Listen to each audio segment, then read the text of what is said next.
pessoal, Sérgio Fernando Moro é ex-juiz federal, ex-ministro da Justiça e Segurança Pública, foi juiz federal da 13ª Vara Criminal de Curitiba, responsável pela força-tarefa da Operação Lava Jato, criada em 2014, e pelos casos em primeira instância da operação. Em 2017, condenou o ex-presidente Luiz Inácio Lula da Silva a 9 anos e meio de prisão por corrupção passiva e lavagem de dinheiro na ação que ficou conhecida como o caso do Triplex. Além de Lula, Moro tem em seu currículo condenações de outras figuras importantes da política nacional, como o ex-presidente da Câmara dos Deputados, Eduardo Cunha, e o doleiro Alberto Youssef, e os ex-ministros José Dirceu e Antônio Palocci. Moro deixou o governo de Jair Bolsonaro em abril de 2020.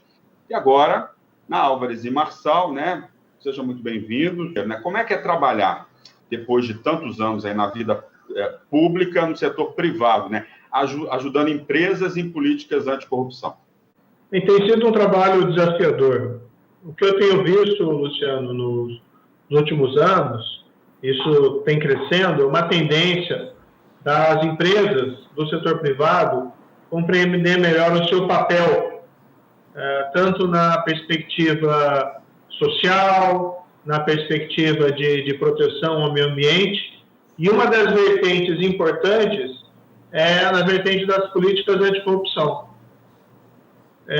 A Lava Jato, inclusive, acabou no Brasil e, de certa maneira, na América Latina, embora também tenha tido reflexo no mundo todo, acabou servindo como uma espécie de, eu vou chamar de um wake-up call, um chamado às empresas para essa responsabilidade.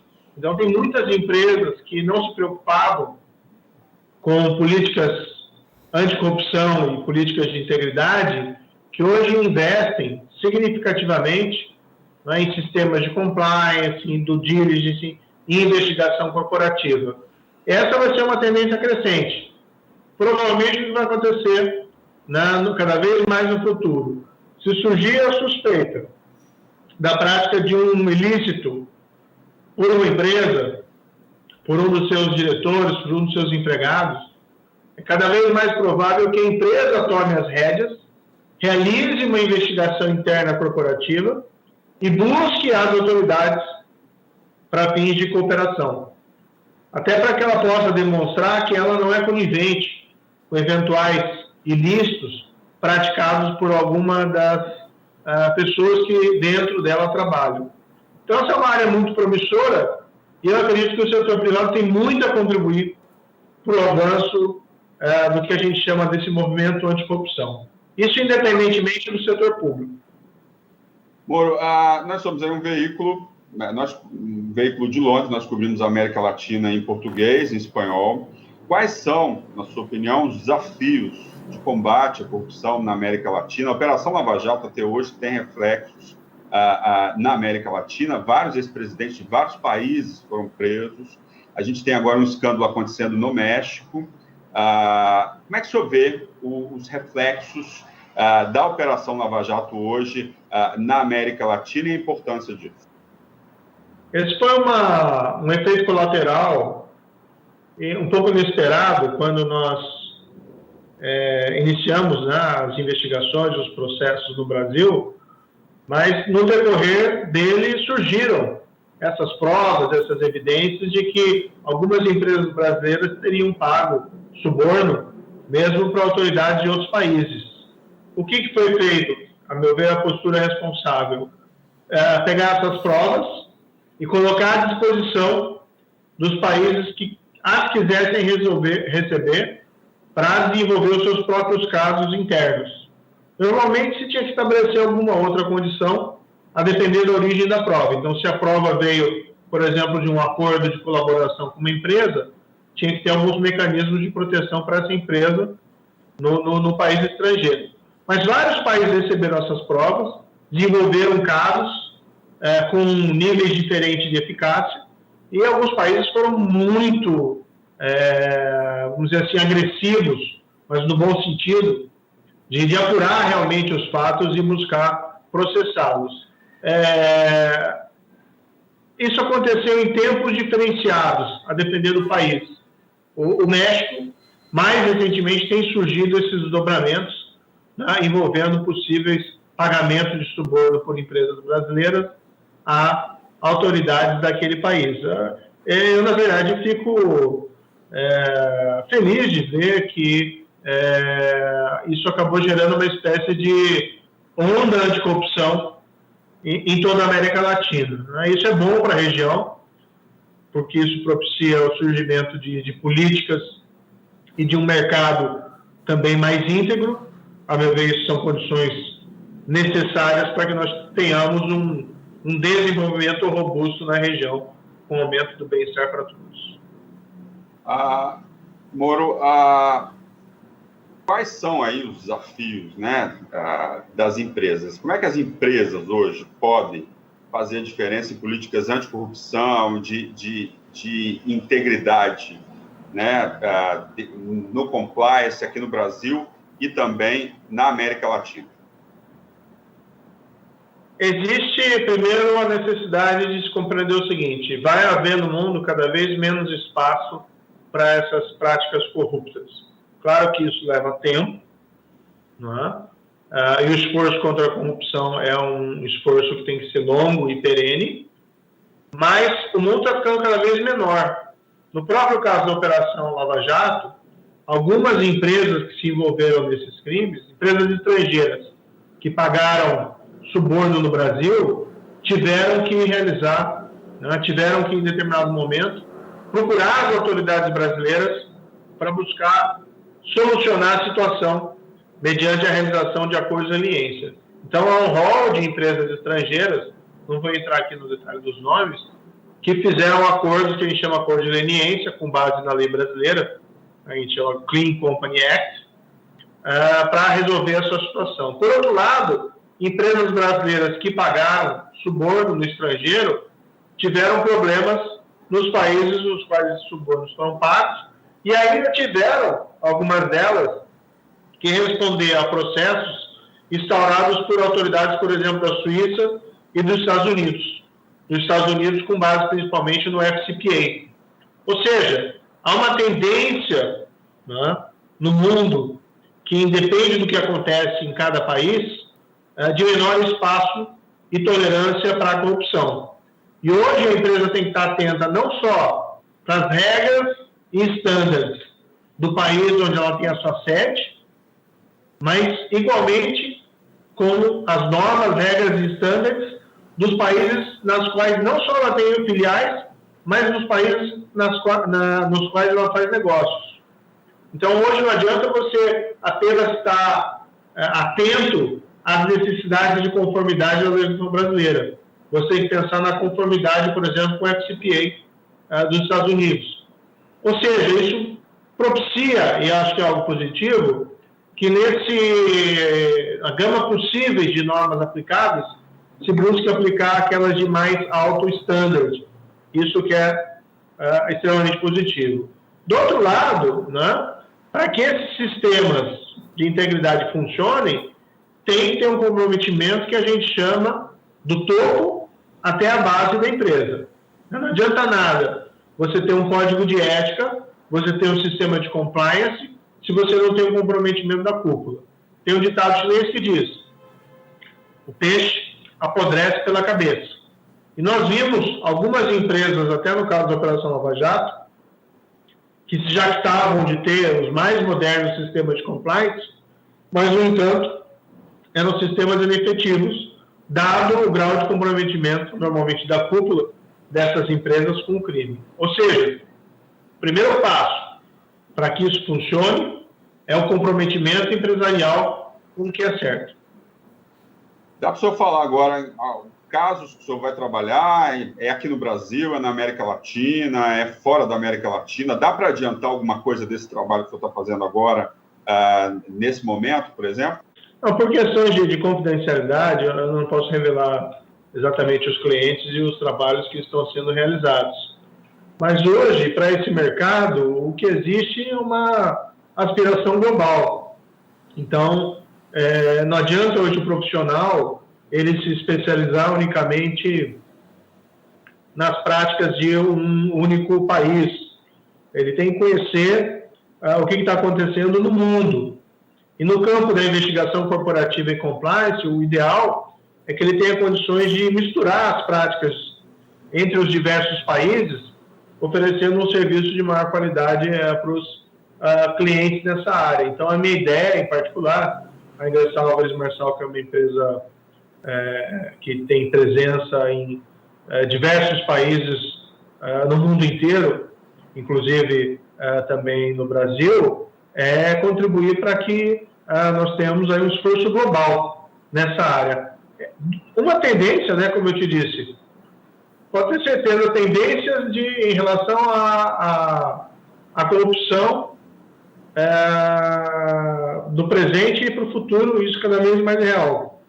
A corrupção é cada vez mais transnacional, sempre nós temos corrupção interna, e o combate à corrupção vai ser cada vez mais guiado por cooperação internacional, jurisdição extraterritorial, né, e práticas corporativas que são moldadas não só apenas dentro de cada país, mas globalmente.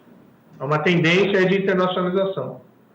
Moro, falando de Operação Lava Jato, como é que o senhor analisa vamos dizer assim, o fim da operação, né, principalmente aí em Curitiba? Qual que é a avaliação que o senhor faz? Eu vejo com certo lamento. A Operação Lava Jato, ela descobriu um gigante esquema de pagamento de suborno em contratos públicos. Tão grande que não é só uma questão de volume de dinheiro. Não é? Nós tivemos casos apenas ilustrativos de gerentes, por exemplo, de uma empresa estatal brasileira que devolveu quase 100 milhões de dólares que havia recebido em subornos após a realização de um acordo de colaboração. Mas não era tanto a questão do volume, mas o fato de que esse pagamento de suborno tinha se tornado rotina, tinha se tornado um sistema. Por isso que eu utilizo até essa expressão, corrupção sistêmica. Né? E o que você tinha ali? Funcionários públicos recebendo subornos e dividindo com agentes políticos e partidos políticos. Né? Foi um esforço hercúleo para que esse esquema fosse desvendado e os responsáveis fossem levados à justiça. O Brasil avançou muito, né, principalmente nesses primeiros 4 anos da Lava Jato, desde 2014. Acabou também atuando como uma espécie de difusor de políticas anticorrupção. Necessário, porém, reconhecer que nós sofremos, né, no Brasil, alguns retrocessos, principalmente a partir ali de 2018, no enfrentamento da corrupção. E esse fim da Operação Lava Jato, fim formal, no fundo, na minha opinião, se insere um pouco nesse próprio contexto. Mas o caminho para o combate à corrupção efetivo, ele foi mostrado, né, para a população brasileira, porque o que nós tínhamos antes da Lava Jato, com raras exceções, era a impunidade da grande corrupção. E foi possível demonstrar, olha, isso aqui não é um destino manifesto. Isso é válido não só para o Brasil, mas para vários outros países do mundo inteiro, mas diria que notadamente da América Latina, que tem graves dificuldades em termos de law enforcement, em termos de fazer valer a lei para esses casos de grande corrupção. Então, o caminho foi traçado, é possível retomar, né, com bastante vigor o combate à corrupção no campo do setor público, e por hora o que nós temos, o setor privado pode realizar o seu papel independentemente do setor público. Você não precisa do governo te dizendo o que você tem que fazer de correto. Você tem condições de fazer o que é correto por sua própria conta, e nisso tem um vasto campo, como nós vimos dizendo, no qual as empresas podem tomar a frente. É como nós vemos hoje, nós temos tido no Brasil muitos questionamentos vindo do exterior sobre a nossa política ambiental. Então, o que algumas empresas brasileiras, alguns grupos empresariais têm feito? Eles têm reforçado o seu compromisso com políticas de ESG, entre elas de conformidade das suas práticas produtivas e comerciais com o resguardo de forma semelhante. O mesmo pode ser feito em relação a políticas de integridade e anticorrupção. Tá? Para isso ser uma marca importante, isso é positivo para as empresas, não só porque evita que as empresas entrem em encrenca, né? Mas também porque eu, sinceramente, acredito que um mercado limpo vem em benefício de todos. E para aqueles que praticam o mercado limpo, igualmente, lucros e reputação tendem a ser crescentes. Mas, Moro, dá um vazio com a dissolução da operação nesse momento, né? Vi que o senhor soltou, inclusive, existe aí um questionamento no STF. O senhor tem medo da anulação das condenações da Lava Jato? Eu tenho medo que esse trabalho que o senhor desenvolveu desde lá de 2014 seja perdido nesse momento. Como é que o senhor vê o que está acontecendo agora na atualidade jurídica no nosso país em relação à Lava Jato, julgamento? Como é que o senhor vê essa situação? São reações. Quando você enfrenta um sistema corrupto, dessa magnitude, é natural que você tenha resistência à mudança.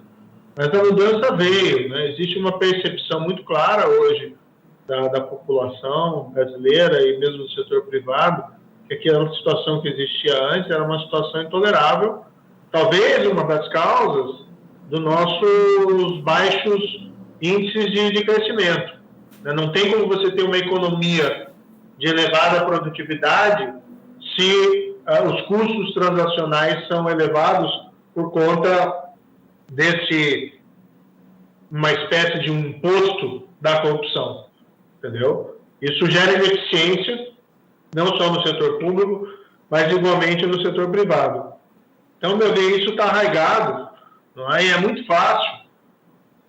O momento, de fato, não é dos melhores do ponto de vista político, mas não é muito difícil se retomar essa bandeira anticorrupção, até porque, como eu disse, é uma tendência internacional. E se engana qualquer país que pense que poderá ficar, vamos dizer assim, fora dessa tendência específica. E como eu disse, eu proferi as minhas sentenças, atuei como juiz nesse caso, fiz o meu trabalho, cumpri o meu dever. Na minha percepção, não é mais minha responsabilidade. Entendeu? Eu não tenho nenhum interesse pessoal, particularmente nisso. Agora, é importante, a meu ver, para o país que nós possamos seguir adiante e fortalecer o combate à corrupção e não o contrário. Tá? Agora, eu tenho que pensar, vamos dizer assim, eu tenho que pensar, agora eu estou fora da justiça, agora eu estou fora do governo. Eu, claro, tenho que ganhar minha vida, mas como eu posso contribuir, como cidadão, para que nós possamos seguir adiante? E o que eu vejo mais de promissor no momento, além do próprio debate público, é exatamente esse trabalho, um trabalho que me agrada bastante, em buscar auxiliar o setor privado a fazer aquilo que é certo, porque o setor privado tem uma dinâmica diferente daquela do setor público. Mas, ao mesmo tempo, o senhor é uma figura super importante na atualidade brasileira, atualidade jurídica, atualidade da história brasileira. Apesar de o senhor estar fora da vida pública, as pessoas querem saber a opinião do senhor, as pessoas querem saber o que o senhor pensa. Por exemplo, saiu uma pesquisa na última segunda-feira dizendo que o senhor seria o único candidato nas eleições que venceria o presidente Bolsonaro num provável segundo turno, né? Então, assim, volto a perguntar, o senhor sente nesse momento essa discussão, a possibilidade dessas anulações? Como é que o senhor vê essa história? Olha, é muito difícil fazer prognósticos para o futuro. A Lava Jato implicou na condenação de muitas pessoas por crimes de corrupção, de grande corrupção e lavagem de dinheiro. Sim, várias também foram absolvidas, né? Mais ou menos 20% dos acusados foram absolvidos, mas houve condenações significativas de grandes empresários e de políticos que tinham uma posição elevada na vida pública, e igualmente funcionários, diretores e até um CEO de empresas estatais, né, brasileiras, de uma forma que não tinha acontecido antes. Claro, não porque eles foram condenados pela sua condição, mas pelas provas que foram ali colhidas em cada um desses casos. Então, é um trabalho, a meu ver, muito sólido. E veja que o trabalho da Operação Lava Jato, só em Curitiba, já envolveu a recuperação de 4,3 bilhões, né, de reais. Dinheiro que não é imaginário, é dinheiro que foi recuperado e já repassado aos cofres públicos. Existem ainda acordos de leniência com algumas dessas empresas que prevêem um retorno de mais ou menos mais 12 bilhões de reais. Ou seja, os resultados estão aí. São resultados que são imutáveis. Ninguém vai devolver o dinheiro para os criminosos. Os criminosos condenados já, inclusive, cumpriram pena. Então, são resultados que não têm como serem alterados. Claro que o ideal é que tudo isso seja mantido sem qualquer espécie de revisão, até porque fundado em provas sólidas e não só em minhas decisões, né? Foram decisões da Corte de Apelação Federal em Porto Alegre, do STJ, houve também decisões de outros juízes, os casos lá, por exemplo, da Justiça Federal do Rio de Janeiro, ou casos julgados em Curitiba por outros juízes. Ou seja, é toda uma conquista, um trabalho institucional, não se resume a um trabalho de um único indivíduo. Então, isso permanece, independentemente do que possa vir a acontecer ou eventuais retrocessos no combate à corrupção no Brasil no presente momento. Agora, a minha presença no setor privado, que é o meu foco, não me exibe ou me impede de continuar participando do debate público. É basicamente isso. E o senhor continua participando desse debate público, a gente vê lá pelo Twitter, né, as afirmações que o senhor faz, o senhor fez lá no final do ano passado a questão da vacina, né, que o senhor colocou lá, tem presidente em Brasília, vi uns twitters do senhor. O senhor também soltou uma nota no dia 1º de fevereiro, falando um pouco sobre a decisão lá do Lewandowski, que autorizou, né, enfim, aqueles áudios da operação lá, spoof e tal. Como é que o senhor vê? O senhor soltou uma nota falando disso, que não reconhece esses áudios e tal. Como é que o senhor analisa essa discussão toda que está acontecendo agora na atualidade jurídica em relação a esses áudios vazados, o que está sendo divulgado? Assim, qual que é a análise que o senhor faz? Olha, eu tenho sido muito ponderado em minhas manifestações nas redes sociais. Primeiro, cabe aqui um esclarecimento. Eu nunca tive, né, rede social pública até eu me tornar ministro da Justiça. Como ministro da Justiça, no primeiro semestre de 2019, chegou um momento em que eu entendi, olha, vou abrir uma conta aqui no Twitter e vou utilizar como instrumento de divulgação das políticas realizadas pelo Ministério.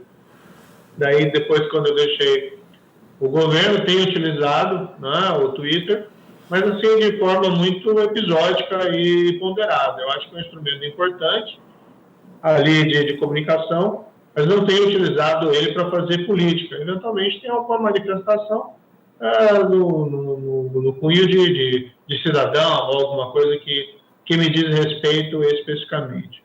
Relativamente a essas mensagens, eu acho que eu já esgotei o assunto nessa nota que eu publiquei, né? São mensagens que teriam sido obtidas em violação criminosa de aparelhos de procuradores da República.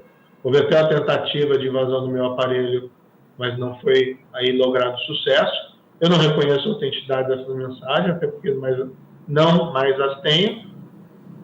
E, sinceramente, ali elas são divulgadas com muito sensacionalismo, mas, enfim, não existe ali ninguém que foi incriminado indevidamente, não existe ninguém que sofreu alguma fraude ou qualquer coisa da espécie, não existe nada de ilícito ou ilegal no que foi realizado no âmbito da Operação Lava Jato. essa própria discussão de quebra de imparcialidade é uma discussão deslocada, considerando, por exemplo, que as decisões foram mantidas pelas instâncias recursais. Então, fala-se, no meu caso, eu teria condenado fulano X ou fulano Y. Sim, eu preferia a sentença de primeira instância, mas a sentença foi substituída por decisões de instâncias recursais superiores. Ou seja, sinceramente, se deixa de lado a compreensão que é adequada de que foi um trabalho institucional e realizado com muito profissionalismo, com base em algumas teorias conspiratórias fantasiosas. Queria que o senhor falasse, então, para a gente encerrar, sobre a avaliação desse...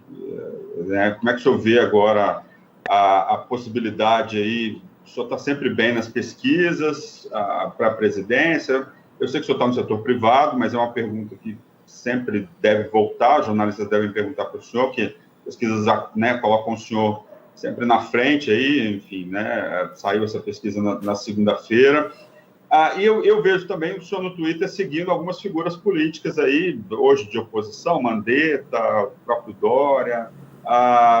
O senhor vislumbra num médio, eu sei que o senhor está no setor privado, o senhor vislumbra no médio prazo ou no longo prazo algum envolvimento com a política do país, né? Muita gente pede o senhor esse envolvimento. O senhor se vê voltando para a carreira pública no médio? Eu sei que o senhor está numa empresa agora, mas como é que o senhor avalia isso, essa demanda que as pessoas têm do senhor?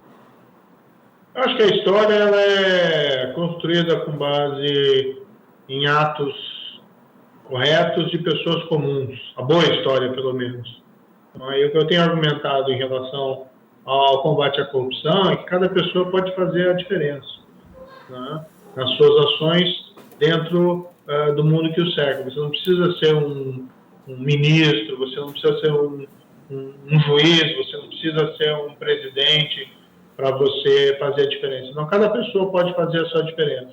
E o que eu tenho tentado destacar exatamente com a minha ida ao setor privado, exatamente essa responsabilidade corporativa das empresas, né? Se fala muito lá, hoje em dia, como mencionei, do ISG, e dentro do ISG você tem essas políticas de integridade que fazem parte dele. Então, meu foco atual é tratar especificamente desse assunto, né? Me dedicar ao trabalho no setor privado. Eu ingressei numa empresa de consultoria, Álvares e Marçal, que tem um quadro de excelentes profissionais, né? Eu estou trabalhando mais nessa área de disputas e investigações, mas ela atende diversos outros setores. E o meu foco é esse, é continuar fazendo a coisa certa dentro do setor privado, auxiliando as empresas. Então, não penso nessas outras questões, né, que foram mencionadas no momento, né? Existe muita gente boa por aí.